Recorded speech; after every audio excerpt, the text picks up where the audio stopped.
In this video, I will show you exactly how to connect your Gmail account with N8n to start automating your email workflows like a pro.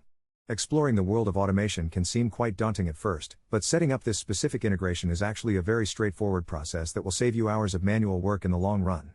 To get started, you first need to open up your N8n workspace and create a brand new workflow where your automation will live. Once your canvas is ready, go ahead and click on the button that says Add First Step, or simply click the plus icon located right on your canvas to bring up the node menu. In the search bar, type in Gmail and select the official Gmail node from the list of available options. Now you need to decide how you want this node to function within your project. You can choose whether you want to use it as a trigger, such as when an email is received, or as an action, like sending a custom email response.